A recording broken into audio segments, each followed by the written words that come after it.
Hey everyone, welcome back for another deep dive. Yeah. Today, we're going to be jumping into the 2024 presidential race. Oh, yeah. Things are really starting to heat up, For sure. especially after this recent event in Michigan. Okay. We're talking about former First Lady Michelle Obama Wow. and the current Vice President Kamala Harris Two powerhouses. on the same stage. Yeah, it's not every day you see a former first lady Right. hitting the campaign trail this hard. Yeah. Especially, someone who could become our first female president. Oh, yeah, for sure. Just the optics of that alone are fascinating. Absolutely. So we've got this article from CBS News covering the rally. Okay. And let me tell you, it is a wild ride. However. Michelle Obama gave this incredibly powerful speech about women's rights. Mm-hmm. We even get a glimpse into her personal anxieties about the election. Oh, wow. And then Kamala Harris ends up grabbing a beer with the governor. What? It's a campaign stop with a twist. That's a good one. So- yeah, let's hear about it. Let's dive into Michelle Obama's speech first. Okay. This was her first time back on the campaign trail since the DNC. Right. And she did not hold back. She made this really passionate plea to men, Okay. asking them to seriously consider what's going on with women's rights, Hmm. especially with abortion access being such a hot-button issue. Yeah. Her word choice is really interesting. Yeah. Like addressing men so directly, using really strong language, like assault. Right? It's like a wake-up call.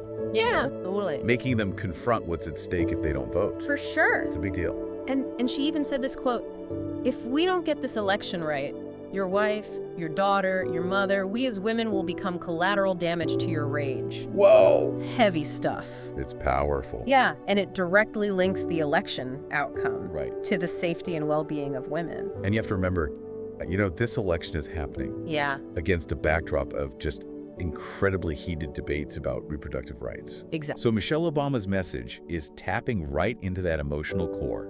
Oh, A absolutely. powerful reminder of what people are fighting for. But it wasn't all fiery rhetoric. Oh? She also shared some of her own fears and anxieties about the state of the country. She talked about lying awake at night, worried about what's going on. It's a human moment. It is. It shows that even a former First Lady Yeah. is dealing with the same anxieties as everyone else. Exactly. It makes her seem really relatable. Right. It reminds you that behind the political titles and the campaigns, Yeah, there are real people who are deeply affected by these decisions. absolutely. And that vulnerability, that shared anxiety, Mm-hmm. can make her message even more impactful. For sure, for sure.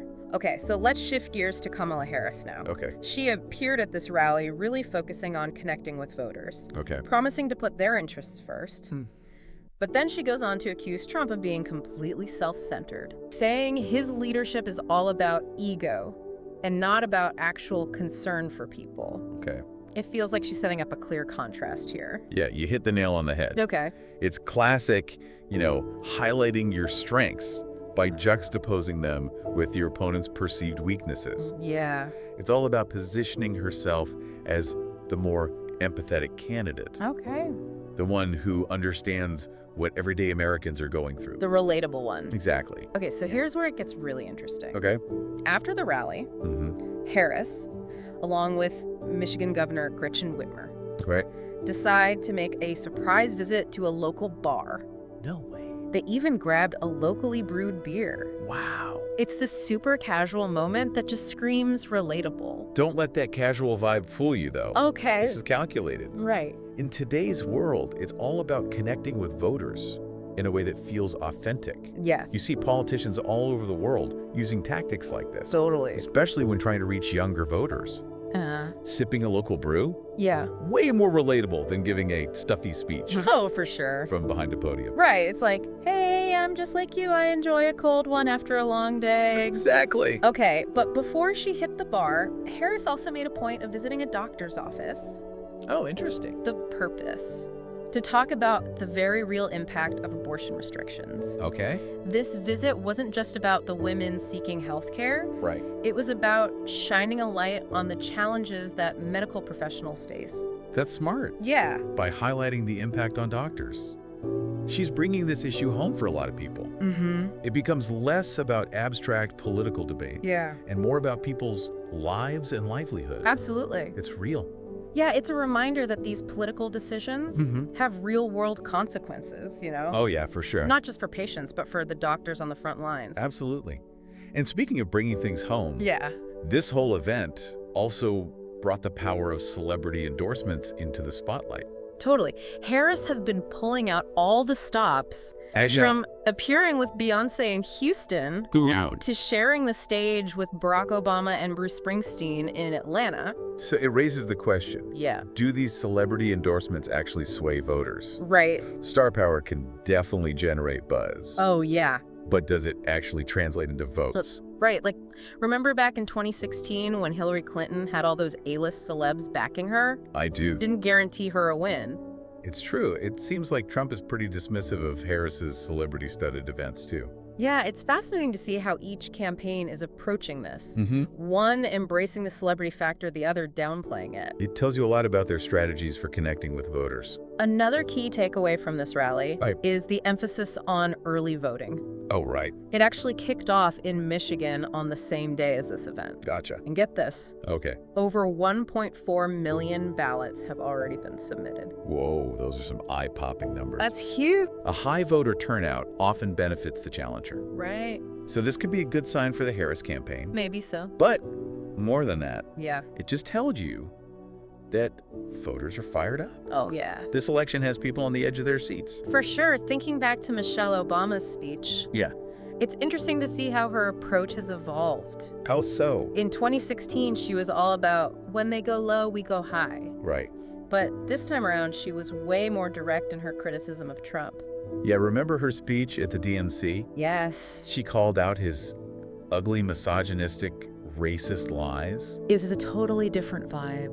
That shift in tone is significant. I think so. It might reflect how high the stakes are in this election. For sure. There's a sense of urgency among Democrats, Mm-hmm. but it also shows how the role of a former First Lady has evolved. Okay. They have a platform, Right. and they're using it to shape the political discourse. Totally. So while all this was happening in Michigan, Yeah. President Biden was over in Pittsburgh, addressing the Laborers International Union of North America. Gotcha. His whole speech was about organized labor, how crucial it is, Mm-hmm. even mentioning that Harris had walked a picket line with the United Auto Workers. That focus on organized labor is strategic. For sure. They're trying to appeal to working-class voters, Right. especially those who might have felt left behind by Trump's policies. And he didn't shy away from criticizing Trump's stance on unions either. Didn't he? He accused Trump of undermining organized labor, of putting wealth accumulation above workers' rights. Interesting. It was a pretty stark contrast in leadership styles. Yeah, it's interesting how Biden is framing this election. Uh-huh. It's not just about politics. Yeah. It's about the soul of the American worker. Okay. That message is going to resonate with union members and their families. Right. And they represent a significant voting bloc. He even touched on the gender divide Did he? that's been so prominent in this election. Yeah. Biden spoke directly about women's potential, What do you say? saying they can do anything men can do, including being president of the United States. It's a powerful message, Total. especially considering the possibility of electing our first female president. Right. It speaks to the changing dynamics of gender and power in America. Absolutely. So what does all this mean? Yeah. This rally in Michigan was way more than just a campaign stop. Yeah. It was a platform for powerful messages about women's rights, Mm-hmm. a clash of leadership styles, Uh-huh. and a reminder of the potential impact of both celebrity power and a highly engaged electorate. It's like this event captured all the key themes Right. and tensions of the 2024 election in one snapshot. I agree. It gives us a lot to think about as we head into the final weeks of this historic race. Yeah, it really does feel like we're at a turning point. It does. The energy is palpable. Yeah, and this election just feels different. It does. Like these events really highlight everything that's going on. Right. All the passions, the anxiety. For voters on both sides. For sure. And it's bigger than just who wins the election. Absolutely. We're talking about long-term consequences. Right. What direction will women's rights take? What role will organized labor play in the future? What will leadership in America even look like going forward? Yeah, it's a lot to process. It is. So as we wrap up this deep dive, Okay. I'm left with this question for you. Right. We've looked at women in politics historically, and we're seeing this incredibly charged political climate right now. Yeah.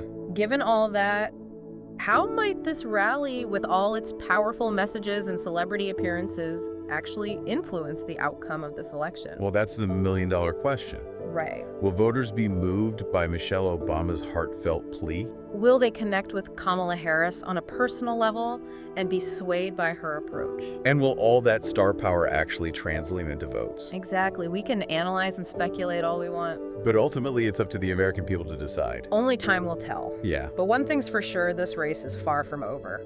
No, it's not. Every voice, every vote matters. So stay engaged, stay informed, Yes. and let's see how this historic election unfolds. For sure. This is definitely one for the history books. Thanks for joining us for another deep dive. It was a pleasure. Until next time.